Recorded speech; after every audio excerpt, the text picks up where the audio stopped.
Hello everyone, this is Priyanka. Welcome to my channel Nari with Gaadi. आज हम बहुत इम्पोर्टेंट वीडियो पे हैं।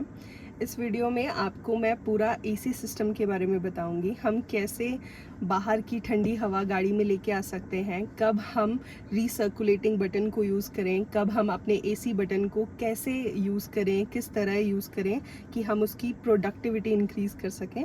आज ये वीडियो इस चीज़ के ऊपर है। Thank you. ये ठीक हो रहा है ना। ये हमारा एसी सिस्टम है। हर गाड़ी में लगभग सेम ही होता है।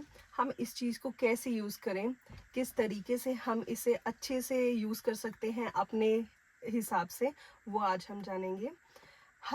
ये तीनों बटन्स आपको लगभग सारी ही गाड़ियों में मिल जाएंगे। बहुत बार क्या होता है, आपको प्रेस करना होता है बटन्स, वहाँ पे नंबरिंग होती है, वो चीज़ थोड़ी सी अलग हो सकती है। लेकिन ये चीज़ पोजीशनिंग कैसे हैंडल करनी है, कैसे इसकी एसी की हम और प्रोडक्टिविटी इंक्रीज़ कर सकते हैं और कैसे हम इसकी कूलिंग को इंक्रीज़ कर सकते हैं, वो सब ऑलमोस्ट सिमिलर रहता है। तो हम इसे कैसे यूज़ करेंगे वो अभी हम देखेंगे। आपको जब भी एसी ऑन करना है, आपको फर्स्ट पे लेके आना है इसे। आपके दोनों बटन्स ऑन हो चुके हैं। अब इसका मतलब क्या होता है, आपका एसी वर्क कर रहा है और आपका रिसर्कुलेशन बटन भी वर्क कर रहा है। अगर आप एसी को ऑफ करते हैं और अगर आप इसको ऑन कर देते हैं, यहाँ से जो आपको हवा मिलेगी, यहाँ से जो भी हवा आ रही है, वो कूलिंग नहीं देगी आपको। वो सिर्फ आपका फैन चल रहा है इस वक्त। तो अगर आपको कूलिंग चाहिए, उसके लिए आपको एसी वाला बटन यूज़ करना पड़ेगा। आपको रिसर्कुलेशन मोड कब यूज़ करना है, इसका मतलब क्या है कि गाड़ी में जो ठंडी हवा आ रही है, वो गाड़ी के अंदर ही आपको ठंडी हवा देती रहे। बहुत एक और बटन होता है जिसमें क्या होता है कि ये जो गाड़ी की एयर है, ये अंदर ही रिसर्कुलेट करती रहेगी, बाहर से फ्रेश एयर नहीं आएगी। लेकिन एक बटन होता है जिसमें बाहर से फ्रेश एयर आती है। वो बटन कब यूज़ करना होता है, आपको सर्दियों के टाइम पे। लेकिन ये बटन आपको कब यूज़ करना होता है, जब गर्मियों का टाइम होता है। अगर आपको ये बटन जब आप यूज़ करते हैं, इसका मतलब क्या होता है कि आपकी जो ठंडी हवा है वो ठंडी ही रहेगी, आपकी रिसर्कुलेट करती रहेगी वो। अगर आपको फ्रेश एयर चाहिए, वो कब हमने करना होता है, जब हम लॉन्ग ड्राइव्स पे जाते हैं और हमारे साथ कोई लोग बैठे हुए हैं, तो हम उस रिसर्कुलेशन बटन को यूज़ करते हैं, इस रिसर्कुलेशन बटन को यूज़ करते हैं। लेकिन इसको जब हम यूज़ करते हैं तो हम गर्मियों के मौसम में यूज़। ठीक है, आपको जैसे ही आपको एसी बढ़ाना होता है, तो आप 1 से 2, 2 से 3, 3 से 4 पे आ सकते हैं। ये आपकी और एसी की जो कैपेसिटी है उसको इंक्रीज करता रहेगा।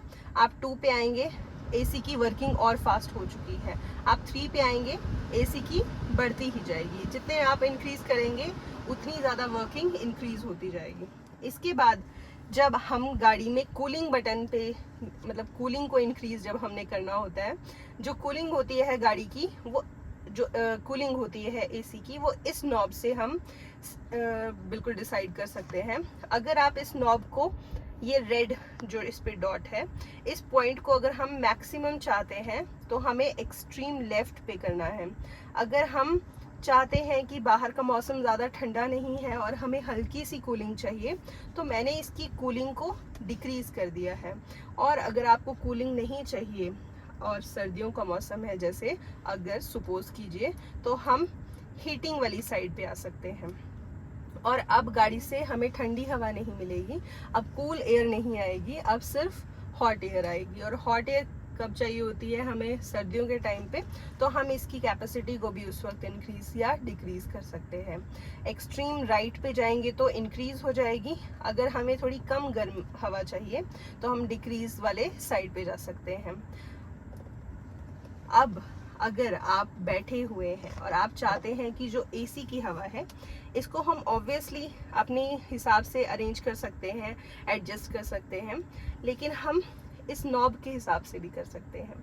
मतलब एसी को अगर मैं सीधा रखूं और इसकी पोजीशनिंग को सेटल करूं मैं, तो इस पोजीशनिंग से जो भी एयर के, जो ये एयर वेंट्स हैं, एसी वेंट्स हैं, वहाँ से हमें हवा मिलेगी, वहाँ से हमें कूलिंग मिलेगी। मतलब अगर मैं ये वाला वेंट यूज़ कर रही हूँ, मतलब ये वाला लोगो यूज़ कर रही हूँ, तो सिर्फ इसी वेंट से ही हवा आएगी। यहाँ पे और भी वेंट्स हैं। यहाँ पे जैसे आपको जो विंडशील्ड के लिए वेंट मिलता है वो यहाँ पे मिलता है, लेकिन यहाँ पे अभी हवा नहीं आ रही है, यहाँ पे अभी कूलिंग नहीं आ रही है। अभी कूलिंग कहाँ से आ रही है? सिर्फ यहीं से आ रही है। और ये कूलिंग कहाँ पे मिलेगी? जो फ्रंट सीट पे बैठे हुए हैं उनकी अपर बॉडी पे मिलेगी। तो अगर आपको कूलिंग की पोजीशन चेंज करनी है तो आप इसको यूज़ कर सकते हैं। अगर मैं चाहती हूँ कि कूलिंग मेरी अपर बॉडी को भी मिले, मेरे शू एरिया को भी मिले, मतलब मेरा फुट एरिया जो है, फुट एरिया में भी अगर हवा रहे, नीचे भी एसी वेंट्स है वहाँ पे अगर हवा मिले, तो मुझे इस सेकेंड पोजीशन पे लेके आना है। अगर थर्ड आप चाहते हैं कि मेरी अपर बॉडी को हवा ना लगे, मेरे शूज़ पे ही हवा जाए या फिर मेरे पैरों पे ही हवा रहे, तो मैं थर्ड लोगों पे लेके आऊँगी। वहाँ अगर आप चाहते हैं कि विंडशील्ड पे हवा जाए और जो कूलिंग है मेरे पैर और विंडशील्ड पे आए, तो मैं इस लोगो पे क्लिक करूँगी। और सिर्फ अगर आपको फॉग हटानी है, मतलब बहुत बार क्या होता है कि विंटर सीजन में या फिर रेनी सीजन में भी होता है, आपको बिल्कुल फॉगी विंडशील्ड मिलती है, उस सिचुएशन में आप क्या कर सकते हैं, जो अपना एसी का जो पोजीशनिंग है विंडशील्ड पे लेके आ सकते हैं और आप इसको यूज़ कर सकते हैं। तो डिफरेंट जो वेंट्स हैं वो इस हिसाब से वर्क करते हैं। मैं अपनी पोजीशनिंग सेट करूँगी, अपने एसी के कौन से वेंट से मुझे कूलिंग चाहिए, किस एरिया पे कूलिंग चाहिए, तो उस हिसाब से ये सब एडजस्टमेंट हो सकती है। Thank you.